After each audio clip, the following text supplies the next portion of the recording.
Hello everyone, तो कैसे हो आप सब। आ गए हूँ मैं आज एक नई वीडियो के साथ। तो आज की मेरी वीडियो का जैसे कि आपने टाइटल पढ़ ही लिया होगा कि टोटल एक्सपेंसेस कितने हमें मतलब हमारा कितना पैसा लग जाता है इन शॉर्ट अगर हम कनाडा में आना चाहते हैं तो एज अ स्टूडेंट। तो स्टूडेंट वीज़ा में आपको पता है कि कई ज़्यादा 6, 7, 8 तरह के खर्चे होते हैं जो कि हमें उठाने पड़ते हैं अगर हम कनाडा आना चाहते हैं। तो वो उसके बारे में आज हम पूरी बात करेंगे। पर सबसे पहले सॉरी यार, मैं इतनी दिन से व्लॉग नहीं बना पाया, मतलब 6, 7, 8 दिन हो चुके हैं अब तो। और दूसरी चीज़ ये है कि बाहर जो टेम्परेचर है वो -30, 35 के करीब रहता है, तो थोड़ा सा बनाना मुश्किल हो जाता है वीडियो बाहर। बट फिलहाल के लिए मैं इन्फॉर्मेशन वीडियोस ही दे रहा हूँ और आगे जाके बस थोड़ी अब टेम्परेचर मतलब ठीक होने लग गया तो अब आपको व्लॉग्स भी देखने को मिलेंगे। तो पहले तो आज की वीडियो के बारे में बात करते हैं, आपको मैं सारे खर्चे बताता हूँ। सबसे पहले वीडियो को लाइक कर दो और चलो फिर जल्दी से वीडियो शुरू करते हैं।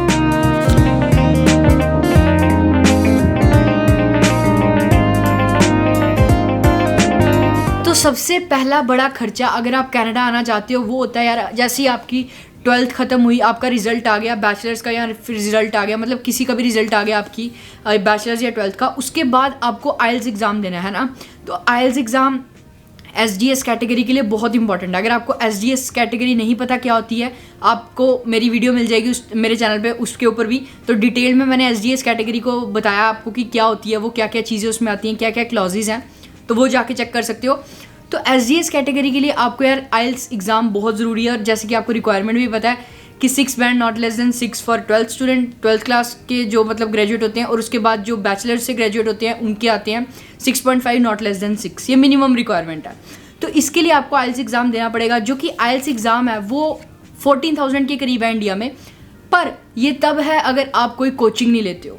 अगर आप कोचिंग लेते हो तो वो चीज़ ऑब्वियसली बढ़ जाती है, और एक महीने की कोचिंग एनीवेयर मतलब 5,000 से लेकर 10-15,000 तक भी जाती है इंडिया में, जो कि बहुत ज़्यादा अमाउंट है, राइट। पर मैं आपको यार एक बढ़िया चीज़ बताता हूँ आज। तो आज की वीडियो मेरी कोलैबोरेटेड विद लीव स्कॉलर, तो लीव स्कॉलर के साथ आज मैं वीडियो कोलैबोरेट कर रहा हूँ। तो आज मैं आपको बताता हूँ कि उन्होंने क्या किया यार। उन्होंने अपनी मतलब वेबसाइट पे, अगर आप उनकी वेबसाइट पे जाओगे, उन्होंने अपने आइल्स के कोर्स लॉन्च किए हैं और फ्री मास्टर क्लासेस लॉन्च किए हैं।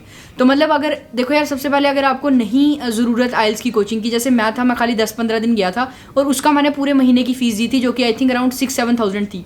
मुझे लगा नहीं था कि मुझे इतनी ज़रूरत है, मेरे को बस बेसिक्स जानने थे कि कैसे सारी चीज़ें वर्क करती हैं। तो उस चीज़ के लिए उन्होंने फ्री मास्टर क्लासेस लॉन्च की हैं। आप उनकी वेबसाइट पे जाओगे तो आपको दिख ही जाएंगी, और मैं आपको आगे उनकी वेबसाइट भी दिखाता हूँ अभी। और दूसरी चीज़ ये, अगर थोड़ी सी आपको ज़्यादा ज़रूरत है, मतलब थोड़ी सी आपको लगता है कि हाँ मेरे को थोड़ी सी ज़्यादा ज़रूरत है, तो उन्होंने 5 वीक का अपना कोर्स लॉन्च किया है, जो कि 5 वीक्स मंडे टू फ्राइडे आप ऑनलाइन ही पढ़ सकते हो। 1 घंटा रोज़ वो कोर्स होगा, तो वो भी आप कर सकते हो। और सबसे बढ़िया बात यह है कि उनके टीचर्स जो हैं 20 ईयर्स प्लस एक्सपीरियंस है, जो कि उनके आइल्स टीचर हैं। आपको उनके प्लेटफॉर्म पे यार बहुत ज़्यादा चीज़ें मिल जाएंगी, जैसे इंग्लिश ग्रामर का क्लब है उनका, इंग्लिश स्पीकिंग की कम्युनिटी अलग है। बाद में आपके डाउट क्लियरिंग सेशंस हुआ करेंगे। अगर आपको हेल्प चाहिए एसे राइटिंग में, वो दे देंगे। और साथ में वोकैबुलरी वगैरह वो सारी चीज़ें तो वो पूरी प्रोवाइड करेंगे ही करेंगे, आपको जो भी नॉलेज उस चीज़ में चाहिए।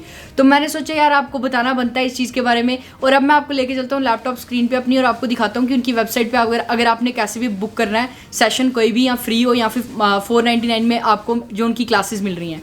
अगर मैंने आपको अभी नहीं बताया, आपने नहीं ध्यान से सुना, 499 रुपीज़ में उनकी आपको 5 वीक की पूरी मतलब कोर्स, मास्टर क्लास भी बोल सकते हैं, बट मास्टर क्लास के 5 वीक तक के सेशंस आपको मिल जाएंगे सिर्फ 499 में। आप जा सकते हो, चेक कर सकते हो। जैसे कि आप लीव स्कॉलर की साइट पे आओगे, यहाँ पे आपको आइल्स का ऑप्शन मिलेगा, और फिर उसके बाद आप जैसे नीचे नीचे जाओगे, यहाँ पे आप देख सकते हो फ्री लाइव सेशंस। तो ये फ्री लाइव सेशंस भी ऑर्गेनाइज करते हैं, जिसमें कि सीक्रेट टिप्स एंड ट्रिक्स जो भी है आप यहाँ पे मास्टर क्लास रिजर्व कर सकते हो। बट आपको इस चीज़ का ध्यान रखना है कि ये सिर्फ आपको मतलब अगर सारी चीज़ें क्लियर हैं, ये बस आपको थोड़ा सा आइडिया दे देंगे सारी चीज़ों का। और अगर आपको कोर्स लेना है, इनका 5 वीक्स का पूरा कोर्स है मंडे टू फ्राइडे, तो 499 का है सिर्फ यार। 499 मतलब मुझे याद है कि मैंने जैसे आपको बताया ऑलरेडी 6,000 पे किया था 15-20 दिन का।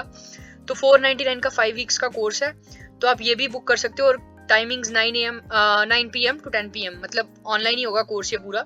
अगर आपको थोड़ी सी मतलब थोड़ी सी पॉलिश होने की ज़रूरत है, तो ये चीज़ें मेरे हिसाब से सही रहेंगी। बाकी आपको पता लग ही रहा है यार, लाइव क्लासेस होती हैं, 1-to-1 इवैल्यूएशन होती है, एग्जाम ट्रेंड एंड एनालिसिस के बारे में बात होती है, और मॉक टेस्ट तो ऑब्वियसली होते ही हैं। बढ़िया बात ये भी है कि वो स्टूडेंट काउंसलिंग वगैरह भी करते हैं। अगर आपने कनाडा आना हो या फिर कहीं पे भी जाना हो तो वो आपको काउंसलिंग प्रोवाइड करते हैं। तो अगर आप उनको उस सर्विसेज के बारे में देखना चाहते हो तो वो भी कर सकते हो। और यही था आइल्स का सिस्टम। तो अगर आपके आइल्स में आपको पता है कि आपके बिना प्रिपरेशन किए या फिर प्रिपरेशन के साथ भी आ जाते हैं अच्छे बैंड। अगर मैं एक टाइम का एग्जाम की बात करूं जो कि 13,500 या 14,000 के करीब रखता हूं और एक महीने की प्रैक्टिस लेट से ले लेते हैं और उसका कॉस्ट मैं 6,000 रखता हूं, तो 20,000 खर्चा जो है आपका आइल्स का आएगा। ठीक है, ये सबसे पहला बड़ा खर्चा है। जब आपका आइल्स क्लियर हो गया, दूसरा स्टेप हमारा आता है कि यार एप्लीकेशन फ़ीस। अगर आप कनाडा आना चाहते हो, अगर आपने कॉलेजेस में अप्लाई करना है, कई ज़्यादा कॉलेजेस जो होते हैं वो फ्री एप्लीकेशन फ़ीस होती है उनकी, आप अप्लाई कर सकते हो। बट कुछ कॉलेजेस जैसे सैनिका हो गया,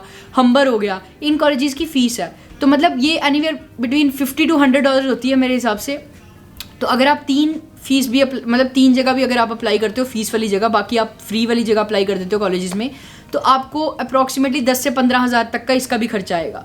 समझ लगी ना? तो पहला आइल्स का खर्चा था, उसके बाद आपने अब कॉलेजेस में अप्लाई कर दिया और ये खर्चा आपका हो गया 10-15,000 के करीब तक का, जिसमें कि आपके कॉलेजेस अप्लाई हो चुके हैं। अब जैसे ही आपको वहाँ से ऑफर लेटर आता है, ऑफर लेटर मतलब आपको 1 महीने या 1.5 महीने के अंदर अंदर आपको ऑफर लेटर आ जाता है, कभी कभी जल्दी भी आ जाता है, कभी कभी लेट भी हो जाता है। उसके बाद आपको ऑफर लेटर आने के बाद आपको फीस पे करनी होती है। अब ये थोड़ा सा पार्ट जो है ये ध्यान से सुनना। सबसे पहले तो यार अगर आप डिप्लोमा करने आ रहे हो, यूजुअली फीस जो होती है वो $16,000 to $20,000, मतलब 8-9 लाख के करीब से 10 लाख के करीब तक होती है। मतलब 8.5 से 10 लाख के करीब तक की ब्रैकेट होती है 2 सेमेस्टर्स की, 1 साल की। ठीक है, तो इसके बाद अगर आपने यूनिवर्सिटीज़ में अप्लाई करना है जो कि अच्छी यूनिवर्सिटीज़ होगी, मतलब वहाँ पे फीस यार आपको पता है कि 50 लाख 60 लाख तक भी चल जाती है। अगर आपने मास्टर्स करनी है, MBA करनी है, वो सारी चीज़ें, मतलब आपको पता है कि अगर आपकी स्कॉलरशिप वगैरह लगे या नहीं भी लगे तो फीस इतनी ज़्यादा होती है। बट मैं बात कर रहा हूँ जैसे अंडर ग्रेजुएट डिप्लोमा मैंने किया था या कोई पोस्ट ग्रेजुएट डिप्लोमा करने आ रहा है, तो उसके लिए इतनी फ़ीस आपको सोच के चलनी है कि मतलब एनीवेयर फ्रॉम 10 लाख टू मतलब 9 से 10 लाख के करीब लगा लो। ठीक है ना, 1 साल की फ़ीस। तो आइल्स का खर्चा आपका हो चुका है, आपकी एप्लीकेशन फ़ीस जो थी वो भी चले गई थी और अब आपने फ़ीस भी पे कर दी। उसके बाद स्टेप आता है यार GIC का। तो GIC जिसको नहीं पता, मेरी पूरी वीडियो उस पर भी बनाई गई है कि GIC क्या होता है। तो GIC जो होता है वो गारंटीड इन्वेस्टमेंट सर्टिफिकेट होता है। GIC जैसे कि आपको पता है कि $10,000 हमें यहाँ पे कैनेडियन बैंक में अपने नाम पे डिपॉजिट करवाने होते हैं और उसका फ़ायदा आपको पता है कि हमें जैसे हर महीने फर्स्ट मंथ $2,000 मिलता है और बाकी सारे मंथ्स में $670 मिलते हैं 11 मंथ्स तक। तो वो भी खर्चा हमारा मतलब 4th नंबर पे आ जाता है जो कि $10,200 के करीब है। $200 स्कोशिया बैंक की फ़ीस है। अगर आप CIBC में करवाते हो फ़ीस बिल्कुल भी नहीं है, तो उस हिसाब से देख लेना। तो जो कि इंडियन करेंसी में अगर हम करें तो 5,50,000 या 5,70,000 के करीब पड़ता है, depends on the currency rate.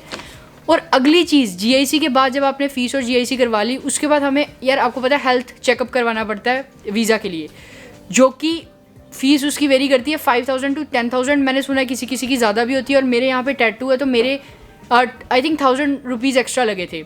तो उस हिसाब से 5,000 की या 10,000 के करीब उस ब्रैकेट के बीच में हम इस फीस को रख लेते हैं। तो ये भी आपको देनी पड़ेगी। जैसे ही आपको ऑफर लेटर आ जाता है, ये सारे स्टेप्स आपको फॉलो करने पड़ते हैं। पहले आपको फीस, फिर GIC, फिर उसके बाद हेल्थ चेकअप। जब आपकी ये 3 चीज़ें हो गई तब मतलब आपने वीज़ा फाइल लगा देनी है। मतलब आपके पास सारे डॉक्यूमेंट्स आपके रेडी हैं। आपके पास फ़ीस के डॉक्यूमेंट हैं कि आपने फ़ीस पे कर दी हुई है। आपके पास GIC के भी आपको लेटर आ जाएगा बैंक से कि आपके पास GIC डिपॉजिट हो चुके हैं आपके नाम पे। तीसरी चीज़ आपके जो वीज़ा के लिए आपको मतलब हेल्थ चेकअप करवाना पड़ेगा, वो भी अपने आपकी पूरी चेकअप का मतलब सारे डॉक्यूमेंट्स जो हैं वो वीज़ा ऑफिस पहुंच जाएंगे। तो जो लास्ट स्टेप, मेन जो स्टेप होता है, उसमें आपको वीज़ा अप्लाई करना है। तो वीज़ा अप्लाई करने की फ़ीस जो है वो आई थिंक 8,000 रुपीज़ है। तो ये सारे पॉइंट्स जो थे ये वीज़ा तक थे, समझ रहे हो। सबसे पहले जब आइल्स दी, उसके बाद एप्लीकेशन फ़ीस, फिर फ़ीस, GIC, हेल्थ मतलब हेल्थ चेकअप आपका, और लास्ट चीज़ वीज़ा।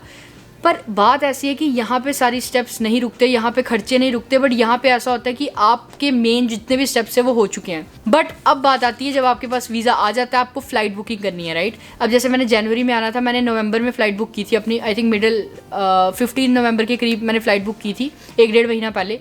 और उसकी जो कॉस्ट होती है वो यूजुअली 50,000 से लेकर 1 लाख के करीब होती है। मेरी जो थी वो 52-53,000 की थी और बाकी 1 लाख के करीब भी जा सकती है फ़्लाइट, अगर आपको एमरजेंसी फ़्लाइट जो है वो मतलब बुक करवानी पड़े, राइट। तो मेरे को आई थिंक कुछ क्रेडिट कार्ड के पॉइंट्स मिल गए थे, जिससे कि मेरी जो फ़्लाइट की टिकट थी वो 10,000 सस्ती हो गई थी और मेरे को पड़ी थी 52-53,000 की। तो जो लास्ट के 2 बड़े खर्चे हमारे बचते हैं वो है भाई शॉपिंग और आपने जो साथ में कैश लेके आना है। तो जो शॉपिंग है वो तो आपको पता है कि आपकी जितनी श्रद्धा है उतनी कर लो, बट अगर थोड़ी बात करूँ कि मैं कितना जाता है यूजुअली शॉपिंग में, तो 50,000 के करीब तक लग जाता है।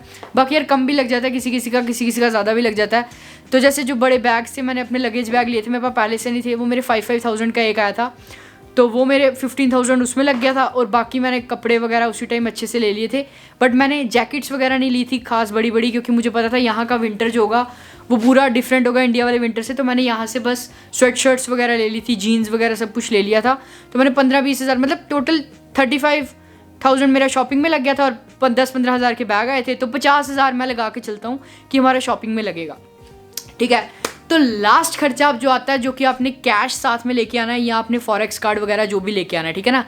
यूजुअली लेके आओ तो ज़्यादा बेटर है। मैं थोड़ा ज़्यादा लेके आया था, मैं $1,200 लेके आया था। इतनी ज़रूरत नहीं होती, $500-600 भी इनफ है।